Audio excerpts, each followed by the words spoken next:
What's going on, guys, and welcome back to another video. So today we do have a new inflation report. It's the PCE report. It did come out earlier this morning, so I'll address a little bit about what was in that report. But the big thing that's happening right now is these reports that are coming out. Some reports are looking, rather decent. Others are looking very poor. But when you look at the majority of these reports, there is a key factor here that's happening, and it's causing the American people to make key financial mistakes. And I'm hoping you are not one of those people. But let's break down what is currently going on. So, the PCE report that came out, earlier today. This is the personal consumption expenditures. This report that came out, and I'm not going to bore you with all the details, but I do want to share some key information. So, some of the information that you need to understand is that our personal savings has dropped, our expenses have increased. But this is something that we knew was coming. With layoffs, obviously we are going to see less income, right? Less savings. This isn't rocket science. This is a no-brainer. If somebody gets laid off, that means they don't have income coming in outside of potentially unemployment.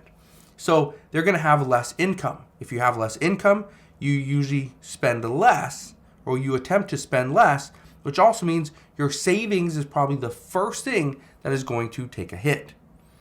But because of inflation, we are still spending just as much money. We can't stop.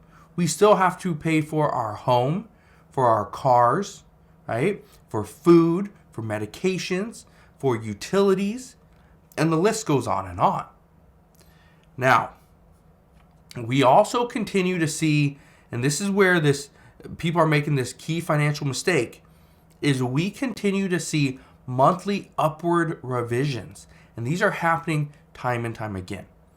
Now, I warned you about this many months ago, that expect that when the new reports come out, whether it's a CPI report, PCE, it doesn't matter what the report is, when it comes out, expect we are going to see some upward revisions either the month later or potentially 2 months down the road.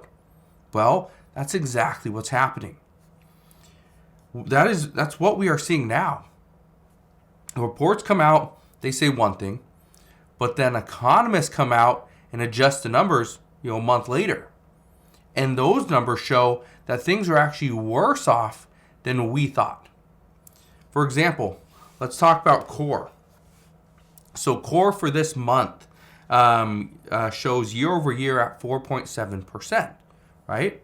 Okay, it's not horrible, but it's higher than what was expected. But let's address how this, this report and other reports are going to be revised. Because during the last reporting period, it shows core at 4.6%. Okay, this was revised up because over the last reporting period, core was 4.4%. So it went from 4.4% up to 4.6. Currently it's showing 4.7. What might this be in a month? We don't know, but we're going to find out. We also know core month over month was revised up to 0.4% from 0.3%. Year over year, it was revised up from 5% to 5.3%. So you see these revisions. You get the idea. These reports are hardly ever right. And it's because of this that we're not getting the right data. And that's part of the problem, is because the American people, they look at these reports. They look at we look at the inflation report. We look, the CPI report, the PCE. We look at all this data that we're getting, and we try to make a sound financial decision. But the problem is, it's impossible. It makes it almost impossible to make a good, sound financial decision if we are not being told the whole truth regarding the numbers. Now, this really is being seen in, for instance, like the real estate industry. Let me tell you a quick little story really quick. And this is about a few real estate agents that I know. Two are out of California. One is out of Nevada. But here's the first thing. All three going broke. have no money. They have no money. If you were to come bring them a house, right, and say, hey, market this, sell it for me, I need your help, they couldn't do it. They would have to turn you down. Okay? Here's why. They have had to use up all of their savings. Okay? And they're finding it very difficult to help somebody buy a home. Buying a home for a realtor is easier than selling a home. And the reason for that is because you have less upfront costs. Here's what makes this even worse, though. Their office, according to all three of them, is now requiring their agents to pay additional costs. Originally, they said the broker would pay $1,000 in startup marketing costs for each house. So each house that they sell, the broker would come in, pay $1,000 up front, for put this on different websites and all this stuff, right? But now the agents are required to pay that. Well, remember how I just said that if you brought them a house, they couldn't sell it? That's why. Because they have no money. How are they going to pay for, put your house on different websites and, get the exposure that it needs if they can't pay it? They don't have any money. On top of that, the broker, this is their broker, has decided to only rent out office space at $1,250 a month. They're no longer allowing agents to have an office space in exchange for a higher sales commission. This is nothing new. What we're seeing here, this is pretty much what we've seen in the past as well, and this is why it's such a big deal, is because we are now starting to see that it's not just agents and it's brokers, it's not everybody, it's a lot of people in the real estate industry, but they are feeling this crash coming. And once we see this crash, things are going to be even worse. We're not going to see, things like, a lot of additional spending. We're not going to see a lot of additional savings.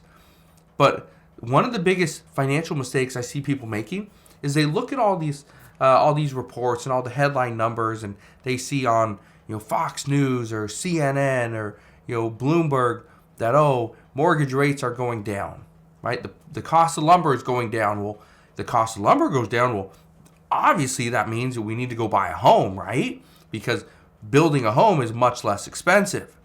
No, this is where you need to wait. You need to be patient and don't make this financial mistake. These are huge financial mistakes. You can't just go and buy a home and decide, I didn't like it, I paid a little too much for it, I'll just sell it for the same amount. Chances are if you overpaid for something, there's not going to be somebody else out there that's going to overpay for the exact same thing. They're going to pretty much they're going to rip you off, okay? And this happens with cars, this happens with homes, right? I've seen this with businesses where somebody sells a business for more than it's actually worth, but the new owner doesn't do their due diligence, doesn't figure out what it's actually worth, and they overpay for it. Then they try to sell it, get out from underneath it, because the whole thing's just a money pit, and they can't do it.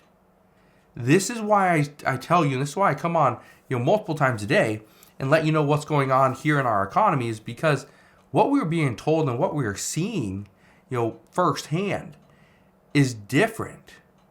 If we listen to all government officials, they're going to tell us, well, the economy's great. This inflation is transitory. We aren't going to see a recession. This war in Ukraine, well, this is going to end pretty soon. Well, that's not necessarily the case. So just keep that in mind. This new inflation report, this kind of gives us an idea of what we're looking at. But again, it just reiterates what we saw with the CPI report a couple weeks ago. And so I promise I'll fill you in on all the latest news and updates. But as of right now, we're just waiting to see what happens with the next CPI report. What does that show? Are we going to see interest rates rise by 50 basis points, 25, maybe more? We don't know. But again, as we know this key information, I promise I'll come back on. I will fill you in on all the latest news and updates. Again, just want to thank you guys for watching. Have a wonderful rest of your day. Consider subscribing, and I'll see you guys on the next one.